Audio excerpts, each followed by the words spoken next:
Мия бол их зантай өөртөө дурласан хувиа хичээсэн гүнж. Тэр зөвхөн өөрийн тансаглалыг урдаа тавьж, улсынхаа нөхцөл байдал ганц ч удаа санаа зовж үдсэн удаагүй.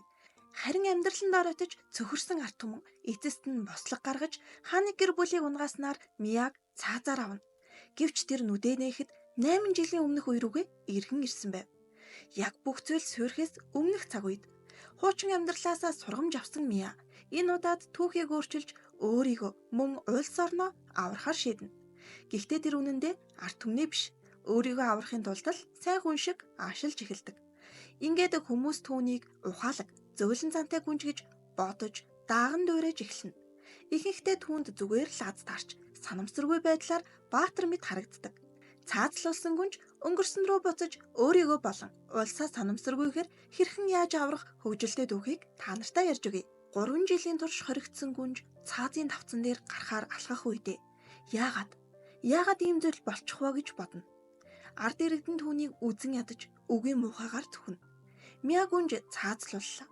Гэтэл тэр зүгээр өөрийнхөө өрөөнд нүдэ нэн. Тэгээд бүр тойлонд харсан чинь арай жижигхэн болчихож. Гүнж саяын бүх зүйлийг утгагүй тэнэг зүүд байжээ гэж бодно. Гэтэл түүний цаазлуулах үедээ биедээ авч явсан тэмдэглэл одоо ч түүний хажууд байна. Хоол идэхээр явтал түүний аль хэдийн халсан тоогож байжийнхан тэр. Дургүй ногоог нь хоолнд нь хийсэнгээд уурандаа өмнө нь халж байсан. Цаазлуулахаасаа өмнө 3 жил хоригдохдоо жанхуу шиг л хоол иддэг байсан гүнж дахин ордны гоё хоолыг харлаа. Тоогооч дургүй ногоог нь мэдэж байгаач гүнжийн биед хэрэгтэй шимдэжээлийг утсандаа л өгдөг байж. 3 жил хоригдсан гүнжид дургүй байсан шар саран лойлн хүртэл ямар их амттай санагдна гэж хатсан хатуу талах иддэг байсан болохоор зөөлөн талах хамталж үзээд бүр уйлчхна. Түүний идэж буй энэ хоол нь харц ардын бүтэн сарын цалингаар авах хэмжээний тансаг хоол. Гүнжийн хоолны хажууд юу байгааг та нар анзаарчихсан уу? Тийм ээ. Энэ бол цоо шинээр гарч ирж буй Energy брендийн хатаасан махны 3 төрөл. Монголын уудам тал нутгаас бэлтгэсэн органик бүтээгдэхүүнийг хааны удмынхан хэрэглэхгүй байна гэдэг боломжгүй. Дархлаас эргээж ирж хүч тамир тэнхээ нэмхийг хүсвэл Energy амтлаг хатаасан махыг чийч бас амтлаад үзээрэй. Түүний дараа амттан идээгүй удсан гүнж бялуу идэхийг хүслээ. Гэтэл бялуу зөөж явсан үйлчлэгч бүдрэхтэй бялуугаа алдаж хидээд бялуун дээрээ унчхна. Мя харин анх удаа үйлчлэгчтэй ууралсангүй. Тэр бүдэрсэн улаан үстэй үйлчлэгчийг Анни гэдэг. Анниг одооноос Улаана гэд дуудчихъя. Улаана гүнжийг хоригдож байхад үүргэлж ирж түүнд санаа тавьдаг гэжээ. Гүнжийг цаазлуулах үед түүний араас залбирсан цоргаан цүнч гэж магадгүй.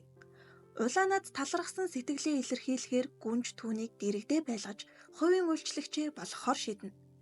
Мя нэгэнд бүхнийг ойлгожээ. Цаазын давцан дээр гарахаас 8 жилийн өмнөх үедээ эргэн ирснээ ойлгов.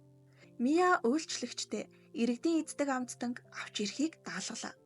Тэгээд мөнгө өгсөн чинь үйлчлэгч нь энэ мөнгө өөрийнх нь 2 сарын цалинтай дүүх мөнгө гэдгийг хэлж өгнө. Мия үйлчлэгчтэй илүү гарснаар нь гэр бүлдээ юм ав. Бас цаашдаа намайг Мия гэж дуудаж байгаарэ гэж захилаа. Гүнж одоо тэмдэглэлийн уншин бүхнийг засгаар шийддэг.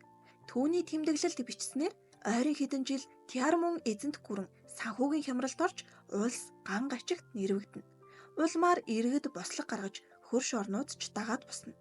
Мия хэдий улс төр эдийн засаг мэтэд огт сонирхолгүй байсан ч одоо 12 наснда эргэн ирсэн учраас түүнд боломж бий. Тиармун эзэнт гүрний нийслэл Лютиарт хаанд туслах 5 сайд байдаг. Нийслэлийн удирдлагыг хариуцах цэнхэр саран сайд, хилийн эрх мэдлийг хариуцдаг улаан сарны сайд, гадаад улсын хэргийг хариуцах ногоон саран сайд, эзэнт гүрний 7 армийг удирддаг хар сарны сайд, эцэст нь татварын асуудлыг хариуцдаг шар саран сайд.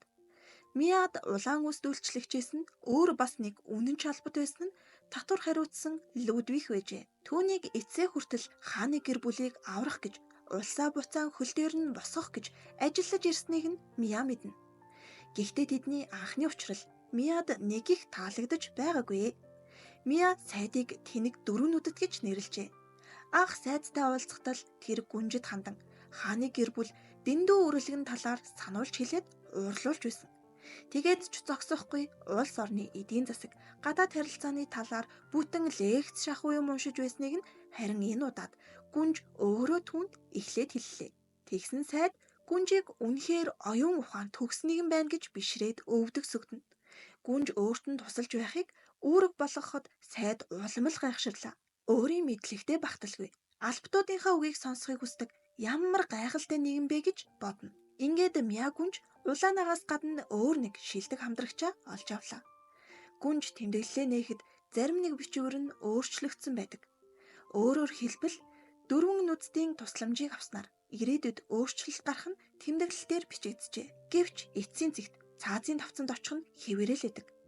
Гүнж албатуудаа дагуулan ядуусын хороололт ирнэ. Бүгд энтхийн эвгүй муухай үнрээс болж хамраад орж байхад Мияд нэг их нөлөөлсөнгүй. Учир нь шоронд үүнээс ч аимшигтай нөхцөл байдалд 3 жилийг өнгөрөөсөн болохоор. Гүнжийн энд ирсэн шалтгаан нь удахгүй ядуусын хороололд тахал дэгдэж иргэдийн 10% нь нас орно. Тиймээс гүнж ирээдүйд тахал гарахаас урьдчилан сэргийлэхээр шийджээ. Сайдын ботож үзээгүй хийх ёстой ажлыг нь санууллаа. Тэр гүнжийг тэнгэрээс илгээсэн ааваа захирагч гэж бодно. Гэхдээ гуйлдээ гүзээлдэг нь минь наадах чинь зүгээр өөрөө л өхмээргүй байгаа болохоор энэ бүхнийг хийж байгаа. Сайд тахлаас урьдчилан сэргийлэхэд хүнсний хангамж, эмнэлэг барих гэх мэт ажлуудад хөрөнгө мөнгө их зарцуулагдах талаар санууллаа. Харин гүнж өөрийн үсний хатуурыг авч үүнийг зарыг гин. Энэ нэг үсний шорон бодоол их л үнэтэй юм шиг байна. Сайд гүнжийг энэ удаад бүр ариун эмхтэй юмаа гэж бодноо. Энэ үсний шороо өмнө нь бослохын үеэр зүгээр л нэг дээрэмчинд алсчихсан. Тиймээс одоо утга учиртай зүйлд зарцуулах юм гин. Энэ үсний шор тахлаас урьдчилан сэргийлэх ажилд хэрэгтэй мөнгөний өчүүхэн хэсэг болно. Гэвч гүнж хүртэл ингэж хичээж байгааг сонссон баян язгууртан түшимдүүд зүгээр сууж чадахгүй нь лавтай. Ингээд 20 хоногийн дараа гэхэд ядуусын хороололд хамгийн том эмнэлэг баригдахаар болно. Гүнжийн эмнэлэг барих санаачилгыг хот даяараа мэджээ. Тэгээд иргэд түүнийг дагна гэж нэрлэх болж. Мия гүнж улаанаад өөрийн идэж буй амттангаасаа өгөх гэтэл нөгөөх нь ийм амттай зүйлийг дүүдээж бас өгөх юмсан гин. Ингэснээр манай хоёр дүүдээр нь ирлээ. Улаанагийн дүү Эрис Мия гүнжид өөрийн бичсэн зохиолыг үзүүлнэ. Тэгсэн энэ нь гүнжийг шоронд байхад Улаанагийн уншиж өгдөг байсан зохиол байлаа. Гэвч Мия мэднэ. Улаанагийн дүү зохиолооч дуусгаж чадалгүй өлсгөлөнгөөр амиа алдсан. Харин энэ удаад гүнж Улаанагийн дүүг хувийн уран зохиолчоо болгохоор шийднэ. Ингээд Мия гүнжийн шүтэн бишрэгч нэгээр нэмэгдлээ. Улаанагийн дүү ирээдүйд Мия гүнжийн талаар ном гарган тэр нь маш алдартай бүтээл болно гэдгийг анимений хэсэгт халтгаан дурддаг. Мия гүнж олон улсын язгууртнуудын хүүхдүүд цугладаг элит сургууль болох Ариун Ноёл Академид суралцахаар явлаа. Гүнж энд ирээд өөртөө 2 зүйлийг сануулна. Нэгдүгээрт цаазын давцанд ойртуулах аюултай хүмүүсээс хол байх. Хоёрдугаарт мэдээж өмнөх алдаануудаа гаргахгүй байх.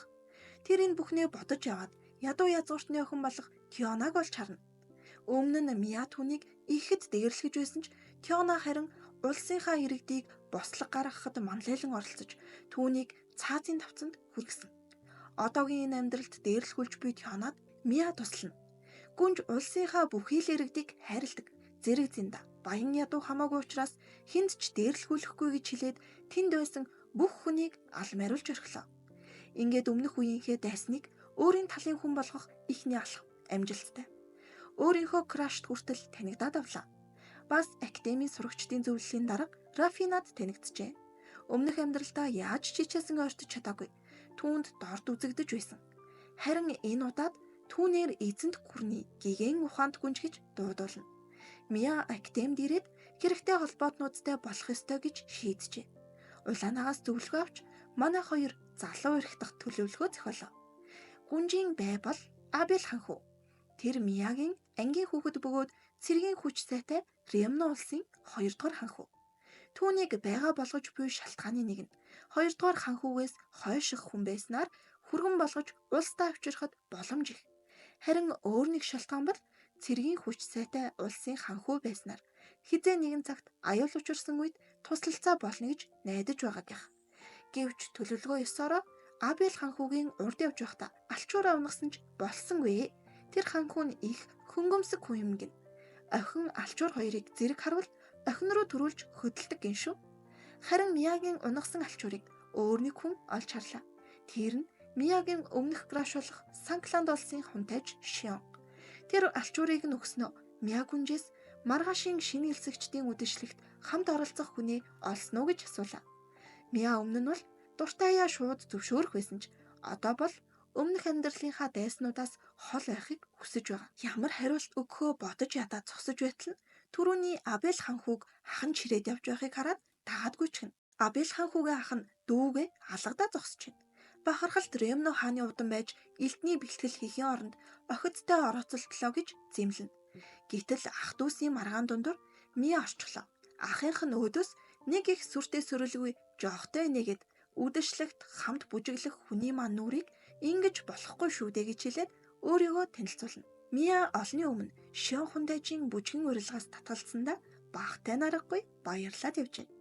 Үдэшлэгт байдгаараа гангалж нүрээ бодож сүрчиг цацсан гүнж хөөхөн юмаа гээд морилоо орцтол нөгөөх нь сүрчигнийх нь амар үнэрээс болоод гүнж рүү найтаж орхидог. Ингээд гүнжийн үдэшлэгт очих цаг оройтож буй тул хөнгөн бодолт хийж корсетор байгаагүй энгийн даашинз өмсөж орлоо. Мия бол энгийн даашинзтай яа харахгүй онцгой харагдаж байгаа даа гэж бодно. Гэвч түүнийг харсан хүмүүр яг л сарны дагин шиг юмаа гэж уулга алддаг. Түүнтэй бүжиглэхээр болсон Абель ханхууч бүр алмарч чаж. Абель ханхуу Миятай бүжиглэж дуусаад түүнийг хөтлөөд Шион дээр очлоо. Тэгснээ Шион хунтайжийг Мия гүнжтэй бүжиглээч гэж хэлнэ. Мия улаанаад өөрийг нь үдэшлэгт байх хооронд дуртай зүйлээ хийж өөртөө зарцуулаарай гэд мөнгө үлдээжээ. Улаанаг мөнгөө өрхүү яах вэ гэд бодож явтал Тионагийн туслах гарч ирээд тусламж хуйлаа. Тиона нэг газар хоригдчихсан. Туслаач гинэ. Тэгээд хоёр туслах хэрхэн яаж судлах талаар бодож байхад Шион хунтайжийн туслагч бас тэднийг дагаж ирээд туслалаа. Тионаг өрөөндөө ирэхэд даашинз нь алга болчихсон. Даашинзаа авмаар байвал хойд цамхагт ирээрэй гэсэн бичгэл байжээ. Тэгээд ирээд хоригдчихож. Тионаг Тярмон улсын баян язгууртнууд ядуу гэж дээрлэхэж энд түгжихээс гадна ганц байсан даашинзыг нь муухай олгожээ. Эндээс гарсан ч үдэшлэгт орох боломжгүйг нь сонссон улаанаа маань Мия гүнжийн өөртөө хэрэглээрэй гэж өгсөн мөнгөөр Тионад үнэтэй даашин авч өглөө. Үүний ачаар Тиона амжиж үдэшлэгтээ оролцож чадна. Харин маргааш болоход Мия гүнж хэрэгтэн болох улсынхаа 4 язгууртныг өрөөнд нь хорж албатуудыг нь нутаг буцаан шийдэжээ. Үүнийгээ сурагчдын зөвлөлийн даргад илтгэлээ. Гэтэл дарга энэ шийдвэрийг хэд зөөлөн шийтгэл биш үү гэнэ. Мия буруу зүйл хийчихлээ гэж сандрахтаа юу хэлэхээ бодож ядан хоол руугаа харлаа. Тэгээд шар саран лойлыг амтгүй гэж үлдээх нь ямар нүгэлтэй хэрэг гэдгийг идэх зөвлгөө болсны дараа л анзаардаг гэд хэлчихнэ. Уг нь ямар ч өөр далд санаагүйгээр шууд толгойдоо орсноо хэлчихсэн. Гэтэл сурагчдын зөвлөлийн дарга энэ үгийг нь их л гүн гүнзгийгээр ойлгочихдог. Түүний ойлгосноор муу зүйлийг мэдэхгүй болохоор л хийдэг. Тийм болохоор хэрэг хийсэн хүмүүсийг ухааруулахын тулд инэрэнгүй шийтгэл оноожээ гэж бодно. Мия өөрөө ч сайн ойлголгүй хэлсэн үгийг нь дагуулж орхилоо. Түүний холж ухааныг биширсэн сурагчдын зөвлөлийн дарга Мияг өөртөө найзууд болох уу гин. Ингээд өмнөх амьдралдаа яаж чичээгээд ойр дотн болж чадаагүй нэгнээ өөрийн талд мөн л оруулж чадлаа. Энэ охиныг Клой гэдэг академид авч ирсэн сүүлийн номоо уншиж дуусгасан тэр ганц ч найзгүй. Хүүхдүүдтэй яаж яриа өрнүүлэхээ мэдэхгүй сууж байхад нь Мия ирээд өөртөө найзууд болох уу гин. Клой өөрийг нь өрөвцөндөө л ингэж байгаа байх гэж бодтол Мия түүнийг ном унших дуртай болохоор нь найзлахыг хүссэн гэдээ хэлдэг. Тэгээд Клойд Улаанагийн дүүгийн зохиолыг уншуулна. Мия ирээдүйдээ санаа зовсоор хэрв бослог гарах өдөр ирвэл зүгтахтаа морь унаж чаддаг байх хэрэгтэй гэж бодно. Тэгээд морь унаж сурахаар дугуйлан дийлсгээр ирэхэд нь Абель ханхууч гэсэн ирдэг. Абель гүнжид морь унахт нь туслана.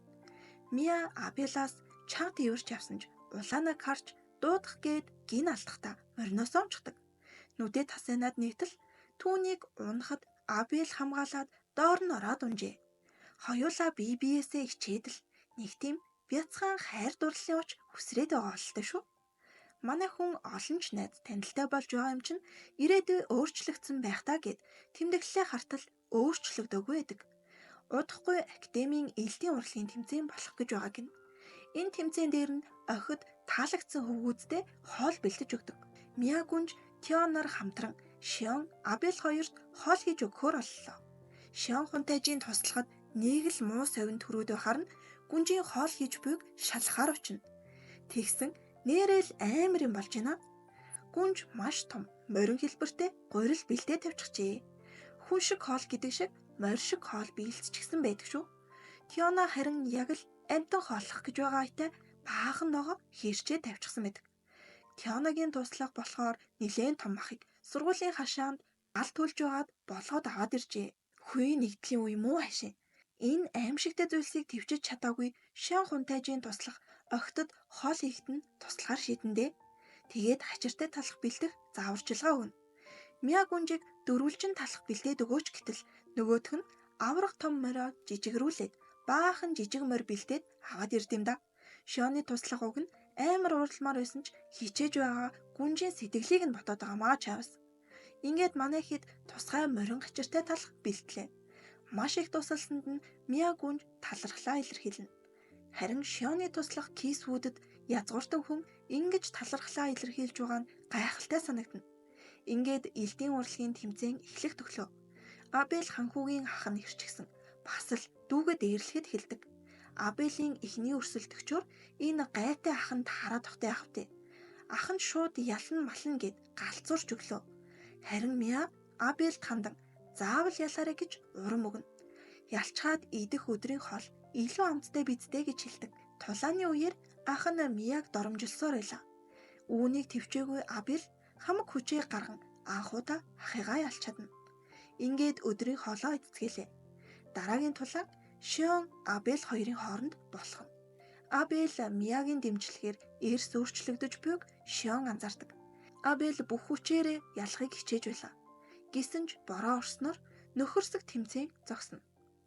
Урт хугацааны амралт эхэлж Миа гүнж академи амьдралаасаа төр холтлоо. Тэр гэртээ харж явах замдаа тэмдэглэлээ шалгасан ч эцсийн өдөр өөрчлөгдөөгүй л байна.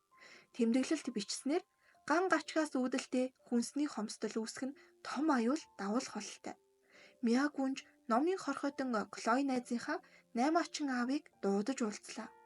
Найзынхаа ааваас далайн чандаас 10 будаа авчрах боломжтой юу гэж асууна. Тэгээд гам болсон байсан ч үнэ өсгөхгүй байх нөхцөлийг тавиад хариуд нь үргэлж тогтсон хэмжээгээр түүнээс худалдан авч байх санал тавина. Миа гүнж өмнө нь ирж байсан ядуусын дүүрэгт дахин зочлоход энэ газрын уур амьсгал эрс өөрчлөгдсөн байдаг. Эмнэлэг ажиллаж эхлээд зогсохгүй. Хүнсний хангамж 2 дахин нэмэгдснээр иргэдийн амьдрал баг багаар дээшлэх болжээ. Гүнжийг өмнө нь ирэхэд өлсөлөнгөөс болоод хөдөлж чадахгүй газар твтэж байсан хүү одоо хэвийн болчихсон. Гүнжид талархснаа илэрхийлж ээжийнхээ дурсгал болсон хүсний шорыг биелгэлдэг. Миаг цаазын давцанд хүрэхэд бас нэгэн үйл явдал нөлөөлнө. Тэр нь ердөөл нэг үдшилгийн үеэрх хорчин нөхрийн ярианаас эхэллээ.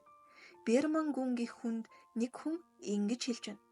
Та хааны удмын язгууртан байхад яагаад харц гаралтай Рудольфон танаас илүү эзэмшил газар нутагтай юм бэ гэж шарыг нь малтлаа. Тийм шороо үнэрсэн язгууртнаас дутуу зүйлтэй байж болох юм уу гэснээ Сэрэнтэйг хөгжүүлгэж чихэнд нь шивнэ. Рудольфон гээд хүн нь Тионогийн аав баггүй юу? Берман гүн Рудольфон эрхмийн эзэмшил дунд Сэрэнд гих том ой байдаг. Гэсэн ч хоёр талын эзэмшлийн зааг энд нь тодорхойгүй байдаг. Тэгээд нөгөө хорчин гарын зөвлөгөөний дагуу Берман гүн эзэмшлээ илүү том болгохоор Сэрэнтэйд санаархлаа. Гэвч түнд ойн рүү аваг садаа болно. Сандарсан Берман эзэнт гүрний цэргийн албыг ахуулан зуутын салааг илгээх гэтэл зуутын жанжин аюулгүй цэгийг сахих гэсэн шалтгаанаар ойруу дайрч орохгүй байлаа. Шуналтай Берман гүнгийн уур тэнгэрт тулна. Миа гүнжид Абель ханхүү бэлэг явуулжээ. Уг нь мориндон зориулж шампунь явуултал Миа гүнж андуураад өөртөө хэрэглэчгээд баярлаад л байна. Берман гүн гүнж дээр ирлээ.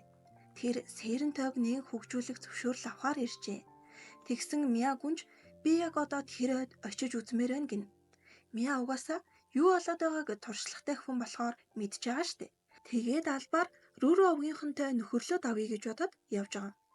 Сэрэнтэйг нээхийн төлөө Рүрү овгтой тэмцэх хэрэгтэй. Ингэснээр Рудольфоны охин Тиона энэ бүхэнтэй тэмцэж эхэлснээр том бослого дэгдээдэг. Энэ бүхнийг замдаа бодож яваа Миа гүнж Бэрмэн гүнг үз ядна. Миа сэрэнтэн ойролцоо байрлаж байгаа цэргийнхэн дээр ирлээ. Сүйх тэрэгнээсээ буугаад хартал өнгөрсөн амьдралынх нь бараан дурсамжийг сэдрээх хүн зогсож байгааг хараад ухаан алдах төхнө. Тэр бол энэ бүсэд хуваарлагдсан эзэнт гүрний айрмын жанжин Дион. Мияг бараг гард нь цаазалсан хүн л дээ. Ингээд тэд гүнжийг дагуулan айн гүн рүү орж явтал салгалсан гүнж маань өөрөө модноос тэглэж унснаа мод руугаа уурлаж өшөглөөд тэнэгтнэ. Түүнээс нь болоод ой модоо нандинан харилдаг рүүрүү авгийнхан гарч ирээд гүнж рүү харавж эхэллээ. Гүнж ойгоос гарч ирмэгцээ бүх цэргийг яаралтай эндээс явхад бэлтгэж намайг хамгаалan ордонд хүрэх гэж тушаана. Энэ цэргүүд рүүрүү авгтой тулалд бол жанжнаас нь бусд нь бүгд өөхөх тавилантай. Өөрсдөө ч тэр тултмааргүй байгаач хэн нэгний хөдлөх тушаал ирэхгүй л бол боломжгүй. Аз болж гүнж өөрийгөө хамгаалуулах санаа олж цэргүүдээ бүгдийг нь аваад буцлаа. Аюулгүй газарт ирээд санаа амарсан жанжин гүнжийн ухааныг бишрэн суна. Санаатайгаар мод өшөглөж цэргүүдийг ухраах шалтгаан гаргажээ гэж бодлоо. Тэгсэн Миа гүнж ядуусын хорооллын хүүгийн бэлгэлсэн бүсний шороо сэрэн дойд байхдаа унгаачихжээ. Түүнийг авахар явлаа. Цэргийн жанжин гүнжийн зориулгыг бас л хэд дөвийлгөөд ойлгоно. Мияг нууцаар рүүрүү авгийнхантай ярилцахаар явж ингээд ойлгосон байдаг. Ойд эрэхт нь мэдээж рүүрүү авгийнхан бүслээд авна. Гүнжийн гээсэн үсний шорно рүүрүү авгийнхны хийсэн гоёл бөгөөд бүр овгийн тэргүн эхнэртэй өгсөн бэлгэн ойж таардаг. Эхнэр нь нас барахдаа охиндоо үлдээжээ. Харин тэр охиных нь хүүхдийг ядуусын хороололд хэвтэж байхад Миа аварсан болж таарна. Энд Тионагийн туслагч бас ирсэн байлаа. Тэр энэ овгийн хүн байж гүнжийн хэлсэн үнэн болохыг баталж өгнө. Овгийн тэргүүн өөр овгийн залуутай гэрлэх гэсэн охиноо хөөж явуулжээ. Тэгээд л эцэст нь хоёул амиа алдахад хүн л үлдсэн. Тэгээд зээдэн тусалж амийг нь аварсанд гүнжид талархлаа. Цэргийн жанжин гүнжийг бүх зүйлийг төлөвлөсөн байна. Үсний шороо унгаасанд хүртэл халбаар үйжээгээд ёстой тис хөндлөн ойлгож ин да. Гүнж ордонд буцаж ирээд хаан автайгаа уулзна. Миягийн хасар тэнэг байсан шалтгаан нь ерөөсөө тодорхой боллоо. Аав нь л ингэж өсгсөн байдаг. Ойд бүдэрч унсан тухайн мэдчихэд модыг буруутгаж шатаан матаан гэж идэг шүү. Мия гүнж харин аавынхаа энэ занг өөртөө ашигтай байдлаар эргүүллээ. Ой мод үнэхээр их таалагдсан тул гүнж өөрийн эзэмшил болгомоор байна гэхэн тэр. Гэвч одоо Бэрмэн гүнг яах вэ гэдэг үлдлээ. Тэгсэн хаан Бэрмэн гүнд эзэмшил нутагтаа гүнжид зориулан хот байгуулах тушаал өгнө. Гүнг уурлаж бухимдах нь гэтэл үгүй. Язгуурчны хувьд газар нутгаас илүү нэр төрийн ажил авсандаа баярлах нь тэр. Ингэж нэг асуудал шийдэгдлээ. Тиона гүнжид цагтл илгээжээ. Түүний дүү Сэро гоц ухаантай нэгэн. Ирээдүйд хүйтэнд тэсвэртэй будаа гих мэт зүйлийг шинээр нээх хүн. Тиона дүүгээ ариун ноёл актемд сургах хүсэлтэй байгаа талаараа гүнжид тусламж хүсжээ. Ингээд Миа тэдний эзэмшил газарт цочлохоор болно. Тионагийн ухаантай дүүг удахгүй баригдах гүнжийн хот дахь шинэ сургуульд сурахыг хүслээ. Ариун ноёл актем шиг сургуулийг өөрийн улсдаа барих юм гин. Тэгээд Сэрог анхны сурагчаа болохоор иржээ. Хариуд нь Рудольфон гүн яаж туслах талаараа асуухад гүнж тэдний эзэмшилд байгаа будааны нөөцийг хүслээ. Бослог гарах үед тэд ард иргэдэд тариа будаа тарааж исэн. Үүнийг гүнж эсрэг зүг чиглүүлэхийг хүснэ. Ган гачиг мэтийн зовлон тохиож тариа будаа иргэдэд тараах шаардлага гарах тохиолдолд гүнжийн нэрээр тараахыг үүрэг болголоо. Рудольфон гүн гүнжийн амиа хичээсэн хувийн карьерийг эсрэгээр нь бодоод биширч өргөх нь тодорхой. Миа буруу ойлголт төрүүлэхгүй тул сургуулийн талаар тайлбарлалаа. Ариун ноёл шиг зөвхөн баян язгуурчнууд сурахгүй. Ойр хавийн рүүрүү овгийн хүүхдүүд гээд энгийн айлын хүүхэд ч сурах боломжтой сургууль барих юм гин. Гэтэл Рудольфон гүн хүүг нь гадуур хуулахгүйд санаа тавилаа. Нэмээд бүр рүүрүү овгийнхонтой харилцах харилцаанд ч туслах гэж байна гээд уулмал баярлаад байдаг. Ордондоо буцаж ирсэн гүнж тэмдэглэлээ шалгах гэсэн түүний дэвтэр заамхран алга болчихлоо. Ингээд тэр цаацлуулах аимшиг дээрээдүгээ өөрчилж чадах бололтой. Эзэнт гүрний хаан ихтэй сэжигтэй этгээдүүд улсын нөхцөл байдал тогтворжж байгааг ярилцсан суна. Ган гачхийн үеийн хүнсний хомсдол, гадаад улсуудын сөргөлдөөн гээд бүхнийг эдгээр босогчд төлөвлөж ээжээ. Миа гүнж болон Лүдвиг сайдыг ядаргаатай нөхдүүд юм аа гэнэ. Тэгснээ тэр хүмүүс эзэнт гүрэнд явуулах ажиллагааг түр зогсоож байгаа өөрчлөе гэж ярилцгаалаа. Миа гүнж Актемда буцаж ирнэ. Гэтэл гинэтхэн Ремно хаанд улсад бослог гарсан тухай мэдээ ирлээ. Иймээс Санкланд улсаас тусламж гуйжээ. Миа өөрөө цаазын тавцангаас холдож чадсандаа баяртай байсан ч түүний сайн болсон ханхүү аюулд орсныг сонсоод гуниглана. Хэдий аюултай газар руу явахгүй байх талаар бодсон ч түүн дээр чумаар байлаа. Миад Клой тусалж Санкланд руу явах худалдааны газрынхаа хөсөгт суулгана. Наймаачид руу иргэд дайсагнах магадлал бага учир энэ нь хамгийн аюулгүй сонголт. Миаг явна гэсэнд Шион, Тиона хоёрч дааж явахыг хүсдэг. Миа харин Уланаг үлдэхийг хүслээ. Ямар нэг аюул тулгарсан үед морьч унж чадахгүй учраас Уланаг аюултай газар руу авч явахыг хүссэнгүй. Ингээд манай хэд Актемаас гараад 3 хонжээ. Найзууд нь гүнжийг Абел хунтайжид санаан зовоод их хэцүү байгаа юм байна да гэж харна. Гэтэл манай гүнжид юу хэцүү байсан гэж 8-ачны хөсөгт сууж явж үзээгүй болохоор дотор нь муухайраад баларчээ. Гинэт замд нь хэн гэдг нь мэдэгдэхгүй хүмүүс дайрна. Энгийн дээрэмчин гэхэд тулааны чадвар нь хэд сайн байлаа. Гэтэл хөсөг бартаатай замд донсолж хамгийн ард байсан Миа гүнж гол руу унана. Миа гүнжийг аврах гээд Шионч бас араас нь үсэрлээ. Гүнж нүдэ нээгээд Шионыг харна. Тэгээд өөрт нь хиймэл амьсгал хийж үнсгэн гэж бодоод иччихлээ. Үхэх гэжэж илдэв юм бодож амжаад байгаамаа. Тэгсэн Санкланд улсын хиймэл амьсгал хийх арга нь тис ондоо байсныг Миа мэдсэнгүй. Манай гүнж өмнө нь босогчтой аримд хөөгдөж явахдаа ой хээр нэг удаа хонож үдсэн удаатай. Тэгээд ийм үед идэж болох ургамал жимсийг сайн мэддэг нь тус болно. Өөрийгөө амьд үлдэх аргын мэрэгжилтэн гэж нэрлээд байгаа юм шүү. Миа Шион хоёр уулсыг давж нийслэлд хүрэх хүртэл урт зам туулах хэрэгтэй болжээ. Замд нэг хүнтэй таарч ойрхон тосгонд хоноглохоор болно. За энэ шар толгойтой залууг Райм гэдэг. Санкланд улсын тагнуулч мөртлөө одоо Ремно улсын бичгийн сайдаар ажиллаж байгаа. Энэ хүн манай хэд рүү дайрсан хүмүүстэй нэг тал. Бас Тиармун улсыг сөрүүлэх төлөвлөгөөгч мэдэж байсан хүн. Тиармун эзэнт гүрнийг өмгсөний дараа Ремно улс дараагийн бай байж. Манай хоёр урт замыг тулсаар арайхийн хотод иртэл Миаг хүмүүс сулгаалчихсан тэр. Гүнж нүдэ нээх үед нэг өрөөнд хүлэгдсэн байлаа. Тэгсэн газар доорх босогчдын баазад ирчихжээ. Нэг эмэгтэй гүнжийн хүлээсийг нь тайлж чи бослохыг дарж ахыг маань аварч чадах уу гэж асуулаа. Ашгүй Шион түүний араас олоод ирнэ. Шион гүнжийг албаар хулгайлагдаж мэдээлэл олж авлаа гэж боддог. Гэхдээ бас буруу ойлгоно гэхэд арай юу? Яг энэ үеэр босогчд хотын даргын харш руу дайрахаар явж байна. Манай хоёр тэднийг дагаад адилхан цэнхэр алчуураар толгоогоо боон дунд нь орлоо. Миа гүнжийн хүлээсийг тайлсан эмэгтэй ах дээрээ дагуулж ирнэ. Тэгсэн ах нь шууд л Миа гүнжийг Шион хунтайжийг ч бас хараад танилаа. Зэвсгэлсэн Шион хунтайжийг ярилцъя гэхтэн зүгээр шууд оруулаад ирсэн шалтгаан нь босогчдын ард Санкланд улсч холбоотой байж магадгүй байдаг. Шион Миа хоёр Абел хунтайж дээр ч ирнэ.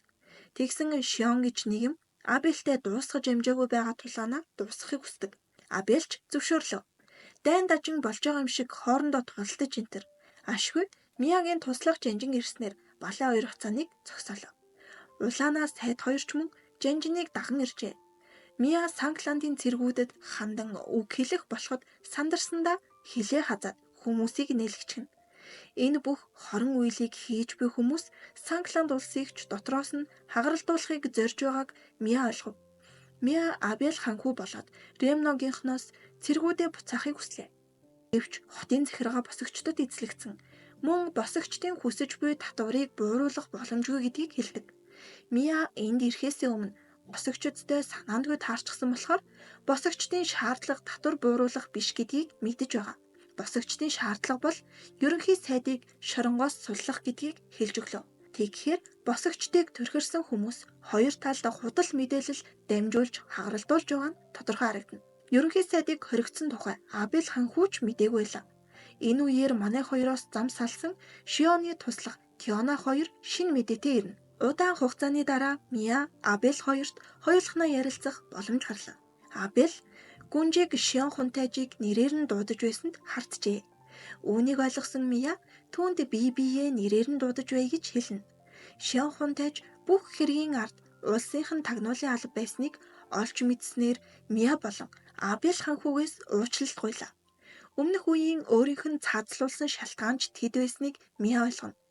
Өмнөх амьдралдаа хорссон өшөөгөө авахар маш удаан бэлтгэсэн гүнж бүх чадлаараа Шионы араас өшөглөөд авлаа. Мия уг нь найдаг бүх хүчээрээ өшгөлсөн ч Шион ердөө өвдөлт мэдэрсэнгүй.